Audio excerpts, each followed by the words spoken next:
Тили-тили-ти-тили-ли-тили-ли-ли. Старость и молодость. Опять наша вечная тема.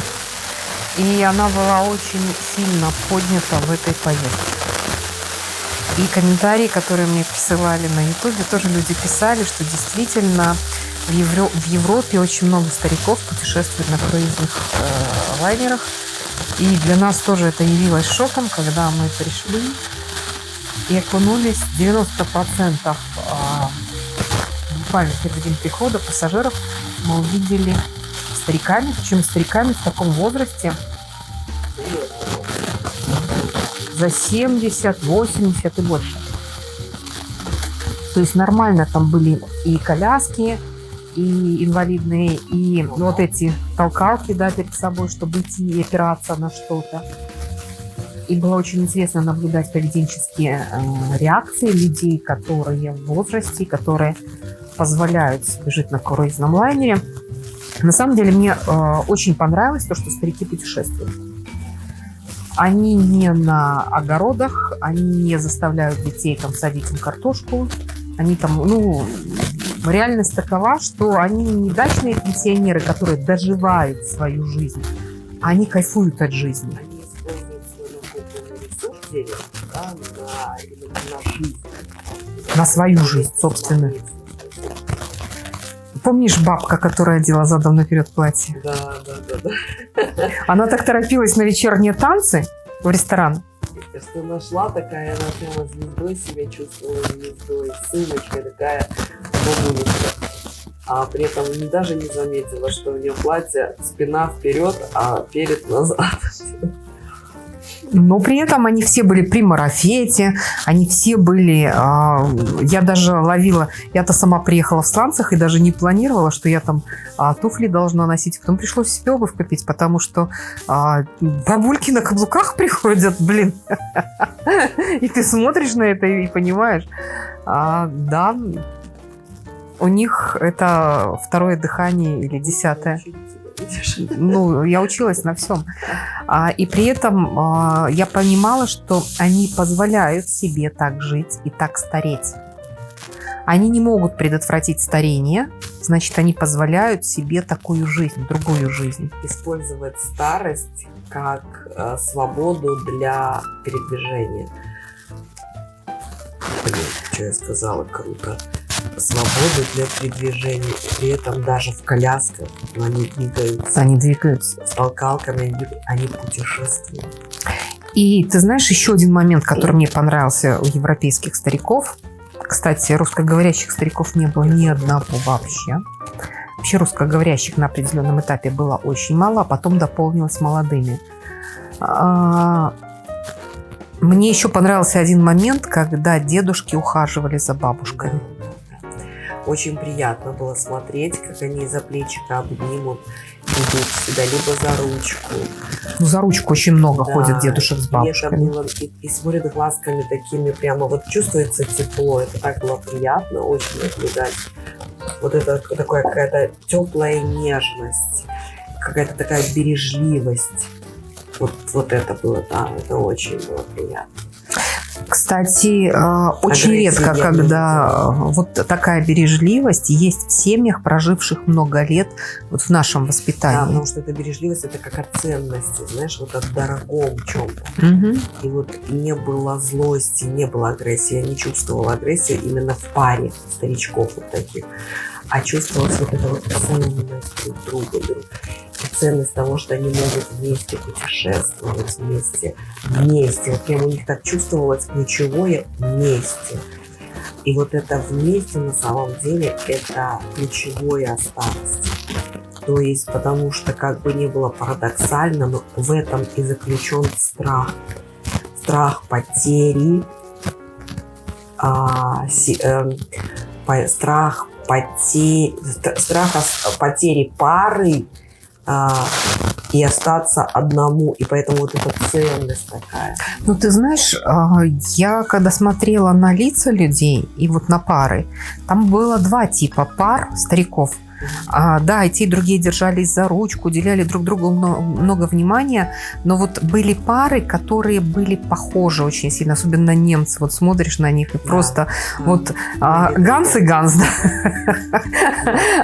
И это смешно, но это одного типа движения, одного типа разговоры, одного типа, да, то есть два сапога пара. И ты понимаешь, эти люди прожили вместе жизнь. Но были пары, как будто они вообще с разных вселенных. Вообще. И вот ты понимаешь, что эти пары, возможно, даже на корабле познакомились. Возможно, приехали, но знакомы они недавно и сошлись там после похорон своих спутников, еще что-то. То есть они не прошли жизнь вместе.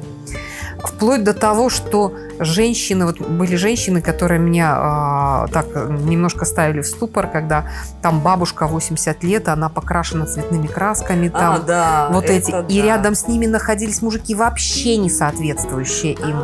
Все, я поняла, помните, да, я поняла, да. То есть вот были и такие пары, но при этом они все равно держались за ручку, они все равно уделяли друг другу внимание, и вот на эту старость было приятно смотреть. Да, было приятно смотреть. И при этом они выглядели как театр на сцене. Да, они разыгрывали вот эту старость. Они играли, да. То есть в них не было вот этой искренности, живой искренности, которая была в этих парах, которые долгоиграющие. Да. Вот там, где... Да. Поэтому, мне в любом случае было приятно смотреть на стариков, потому что они жили. Там видно была жизнь. Да, они жили свою жизнь. Даже кто-то, если и заканчивал это, как мы ржали, в морозильной камере и освобождал место для того, чтобы раздали мороженое, да, то есть чтобы освободили морозильную камеру. Даже при вот этом черном юморе мы смотрели на этих стариков, и мы понимали, там есть жизнь. Вот даже в этом возрасте она есть, и она активная, она интересная, она с путешествиями. Люди ценили жизнь, они ценили свободу, они ценили то, что они имели. Это, конечно, восхитительно, потому что, ты знаешь... Старость как возможность, на самом деле, да. Дело в том, что я-то не часто вижу людей у нас в обществе, чтобы старички шли за ручку, обнимали друг друга и так далее. Я последний, наверное, помню своих родителей только вот такими. Да, вот это вот именно тепло объятий. Вот это вот, да, что вот это... У нас не принято показывать свои чувства. У нас не принято, чтобы мужчина говорил что-то своей жене приятное. Любовницы, да, жене нет. Да. У нас даже больше наблюдаешь, когда вот эта пара старичков там или там пожилых, вот даже где-то в магазине, они больше бурчат. Гыркаются. Мужчины там, вот это вот, да. Предъявляют претензии. Такое. Да. Так вот, я тоже смотрела на это, и мне было непривычно, потому что вот последнее, когда я замечала вот это тепло в отношениях, это были мои родители. Но они уже давно похоронены.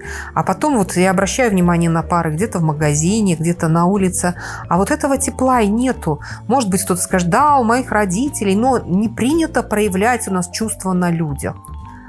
А у европейцев, если они ценят жизнь и ценят друг друга, они проявляют. И в этом разница, и она была заметна. Но, ты знаешь, при этом они, особенно женщины, они шипели вовсю, да и мужики тоже, когда им кто-то был должен. Я помню в ресторане, как одна баба заорала только за то, что забрали ее тарелку, и кто-то сел за этот стол, а столы менялись постоянно, потому что все-таки там несколько тысяч человек одновременно плывет, и приходит в ресторан в разное время, и она так начала орать, что я аж подпрыгнула. Я голову, что произошло, да. Я думала, что там что-то сумасшедшее. Оказывается, убрали ее тарелку и позволили за этот стол сесть еще кому-то. То есть вот это была такая претензионность, нервозность, капризность. Вот на эти вещи обращала внимание, но при этом друг к другу этого не было. Друг к другу они там вась-вась. Вот. Ну и, соответственно, когда старость кругом, посмотрел, когда люди не стеснялись своих болезней, как там эти трофические язвы подсушивали на солнце. Ой, мы с тобой, конечно, и вот эти вещи наблюдаешь за всем этим. С одной стороны смешно, а с другой стороны даже где-то жутковато. Жутковато. Да, потому что старики, вот конкретно старик, мы наблюдали за одним стариком, ну и его жена там рядом. Но именно он всегда был на лежаке на солнце, и он спал. И Он всегда уже красный, бордового сгоревший цвета, был, он да? уже бордового цвета, а он спал. И мы поначалу не поняли, что... Вы думали, что это потом- труп, морозильник. Да. А потом поняли, что он такой еле шевелящийся, вот пошевелится и опять спать. Ну, это уже сгореть, обуглиться. А потом увидели, что у него язвы. И он таким образом решил... Сушился. Да. Ну, вот за старостью, когда наблюдал за поведением, за проявлениями, очень многие вещи мы взяли себе на заметку и нашли, как углубиться в психику под определенные поведенческие реакции человека, чтобы увидеть, а что же приводит к старению. Дело в том, что когда говорят о старении, почему-то считается, что в объективном у всех это один и тот же процесс. Но, милые дамы, есть женщины, у кого климакс наступил в 32 года. А есть женщины, которые рожают в 55 там, или в 60. даже. Вот. Есть женщины, которые сморщились, а мужчины, которые облысели в 20 лет. А есть женщины и мужчины, которые и в 60, и в 70 выглядят огурцами. И там же на корабле были старички, которые ты понимал только по волосам и по тому, как легли морщины, что ему, и вот под этой поджарость, сухость такая старческая, что ему далеко за 80. А он огурец, он нормально по лестнице сам шарит на 13 этаж и похрен, да? И вот ты смотришь на это и понимаешь, есть разные, и каждому по-разному приходит процесс вот этот старения. Более того, есть старость приходит красивая, а есть старость приходит уродливая. С чем это связано? Почему именно такие программы наложил на себя человек? И вот интересно, когда мы начали работать с программами, с зачистками этих программ у себя, то есть мы все пробовали на себе, экспериментировали, находили вот эти отголоски у себя, искали все это у себя, чтобы позачищать. Удивительно, как мы в зеркале тут же увидели, что начал меняться персонал на корабле. И начали меняться люди на корабле. То есть к моменту, когда мы уезжали, корабль уже процентов, наверное, на 60 или на 70 это была молодежь с детьми. Да. Маленькими. Да, на 70, наверное. Уже это просто можно даже было сказать, что Молодежный это корабль. Да. Там стариков уже остались единицы, а мы просто смотрели, как это все наполняется. И мы вот каждая остановка, каждый день новый город. И каждый день частично добавлялись новые люди, а старые сходили. И мы просто вот диву давались, что новое наполнялась молодежь. Очень много молодых, очень много с детьми. И в бассейне уже были дети, и эти памперсы уже понеслись, уже все. И ты смотрел, вот пришла молодость на корабль. Вот буквально за 10 дней состав корабля с 90% стариков обновился где-то процентов на 60-70 на молодежь. Да. И при этом мы связываем это с своим осознанием старости, на самом деле, и благодарности, да, вот себе. Это было наше зеркало. Это наше зеркало. То есть мы, увидев, окунувшись в старость, и благодаря этому, осознав, как и что происходит, мы начали видеть изменения, то есть омоложение на корабле. И это действительно интересно было. А вот именно персонал то есть поменялся даже персонал обслуживающий. То есть он был, вот если на лайнере были старики, то персонал обслуживающий был молодым. А когда старики стали омолаживаться, ну то есть меняться, да, больше молодежи становится, в какой-то момент персонал повзрослел, то есть поменялся. Стал среднего возраста где-то. Средний возраст. А при этом пассажиры на лайнере стали молодеть. И вот мы уже... То есть сравниваться по возрасту пошло. Да, и уже когда мы на последний день, то уже прям корабль был, ну, процентов точно, что 70 молодым. Молодой корабль был. Но, ты знаешь, благодаря старикам у нас пошла тема самоинтоксикации. Да. Программы, когда человек отравляет сам себя и свое тело, и поэтому наступает старение. Дело в том, что, смотрите, наверное, любой человек здравомыслящий, если он хоть чуть-чуть интересовался психическими процессами и выходил хоть когда-нибудь в подсознание, у него удавалось, например, в это дело выйти, то он попадал в те световые потоки бесконечные, в тот ресурс бесконечный, То есть ресурса у нас в психике, в подсознании бесконечное количество. Потом он преобразуется уже в конечное количество в надсознании. Это будет либо энергия, либо время, либо тело, либо, ну, то есть разные варианты. Там дальше уже пойдет это все деление на конкретику. А в подсознании это просто бесконечный ресурс, который еще не распределился, во что он будет преобразован при соединении с материей, при образовании материи, потому что из него образуется материя. Так вот, если мы имеем в психике бесконечность, то почему мы конечны в проявлении? Почему мы конечны, причем все примерно в одном темпе конечны, но при этом у каждого свой темп конечности, да? То есть при этом время, как таковой ресурс, образует наше сознание из бесконечности. И мы когда начали задаваться этим вопросом, так что же делает такое человек в своей жизни, будучи в материи, в материальном теле проявлен, что приводит к конечности? И знаете, мы будем говорить о самоинтоксикации, о самоотравлении, о самозаражении. Вова, выключи, пожалуйста, на первой комфорке. На нолик поставь. То есть, когда мы говорим о самоотравлении, о самоинтоксикации, мы говорим о включении программ старения. Мы говорим о включении программ боли, разрушения.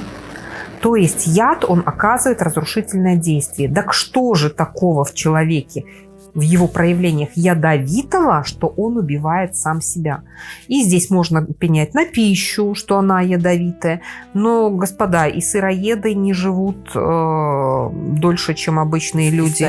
И солнцееды, наверное, еще отправляются в мир иной значительно быстрее. И никто не уберегся от старости, если касаться только питания.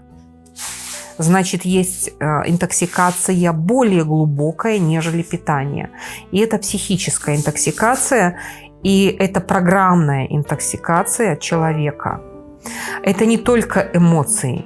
Это большой кусок, который мы описали и с которым мы познакомим людей в июле, потому что мы его еще дорабатываем.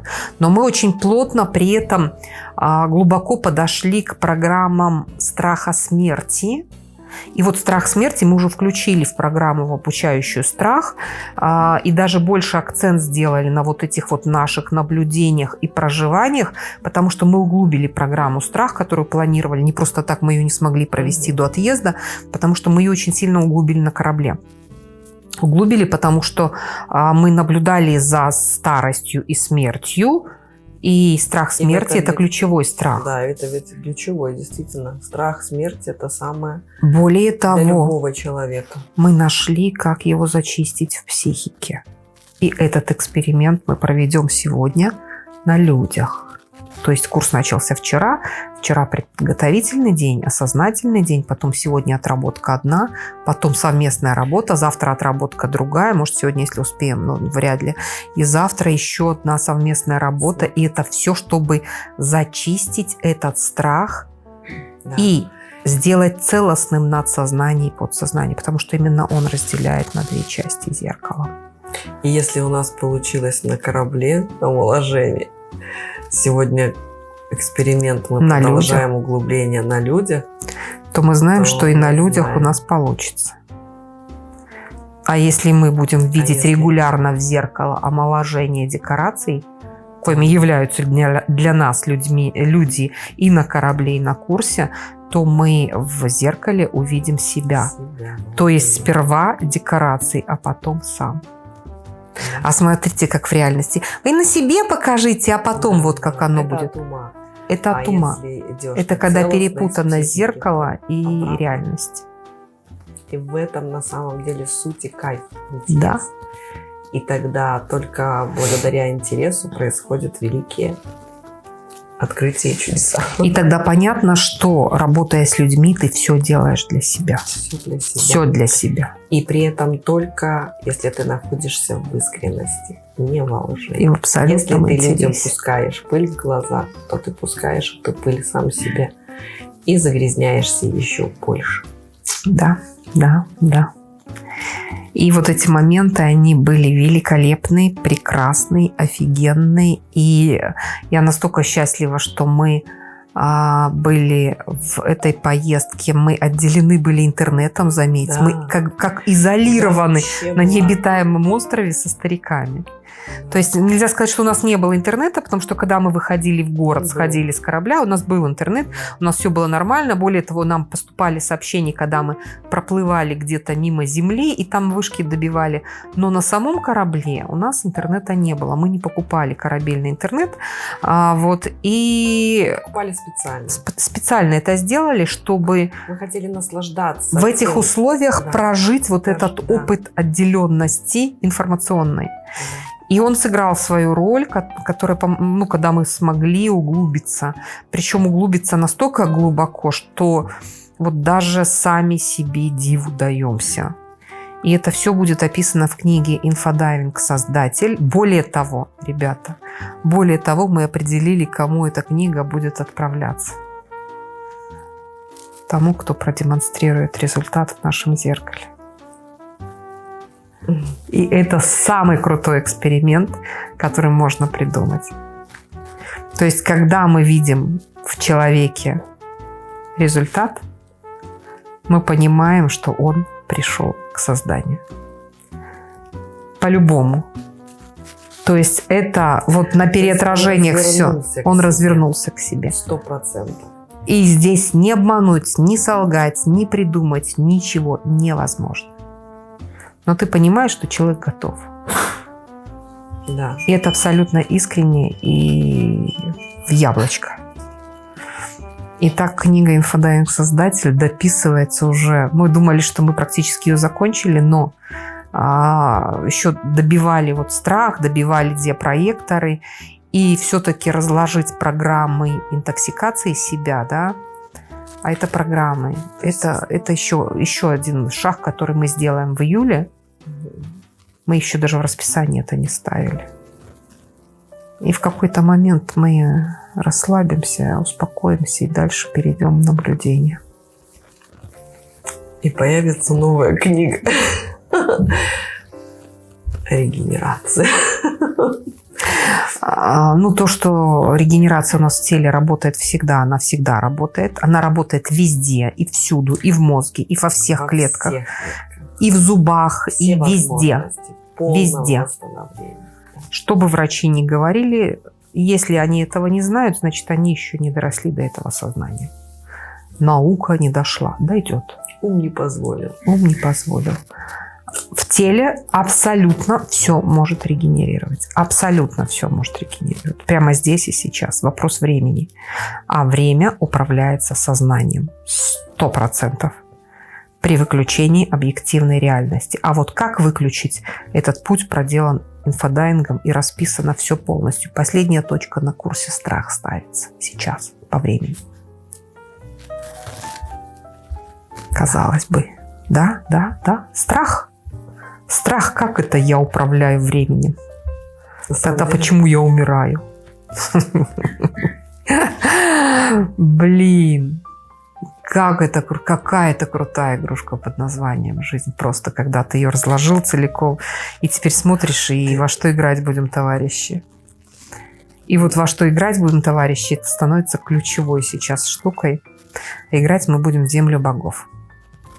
Мы уже определились. Ты просто обретаешь любовь. Вот любовь обретаешь вот просто в чистом виде. Ту самую, вот этот интерес, когда ты осознаешь, какая интересная игра. И вообще, какая прекрасная жизнь. И вот это обретение любви. Это и есть обретение себя. Да.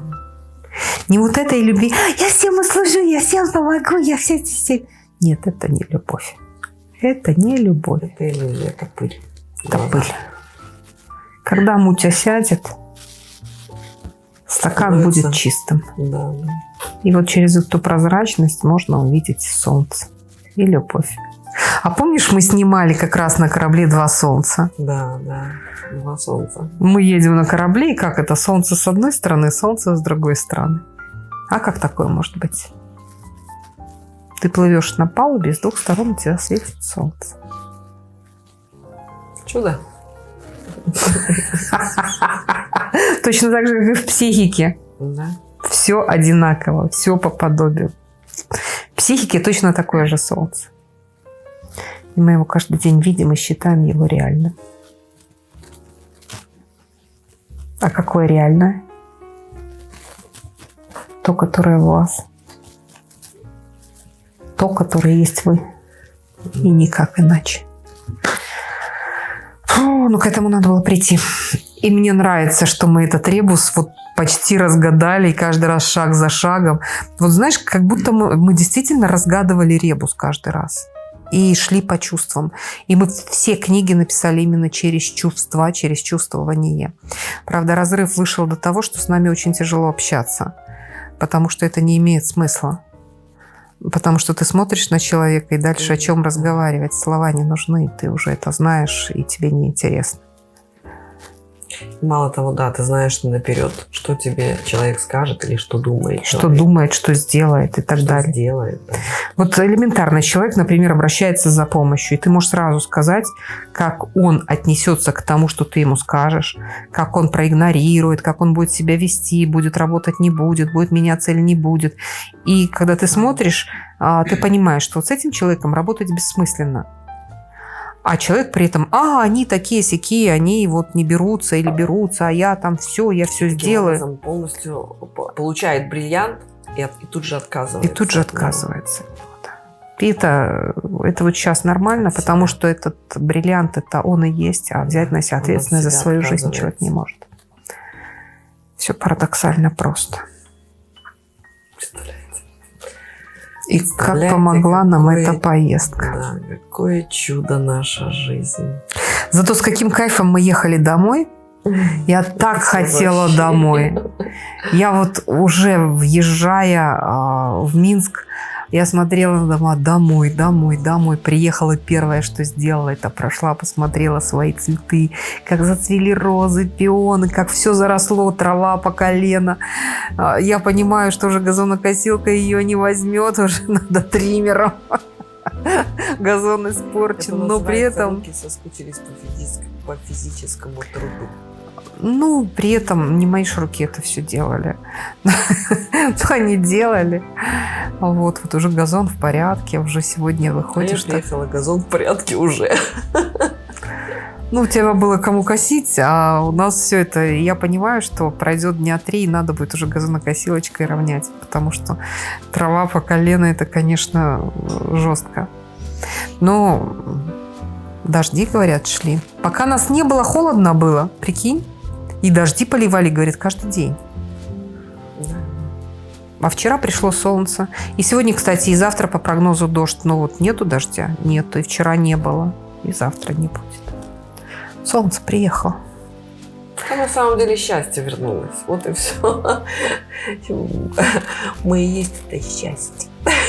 Для себя. Каждый человек для себя счастье. Только надо это осознать. Каждый человек солнце. И если у него в голове солнце, то он и видит в отражении солнца. А если ему надо немножко, чтобы ему помыло мозги, то тогда он будет видеть дождик. И боль внутри. И боль внутри, да. Все создаем мы своим сознанием. Все абсолютно. Нету ничего того, что создано на Альфа-Центавре. Просто нету. Но к этому надо прийти. Потому что вот умом я создаю, это как тот ежик. Я не пукну, пук, ой, это не я. Нет. Я. Пукнула. Одно единое я. Кайфующее от этой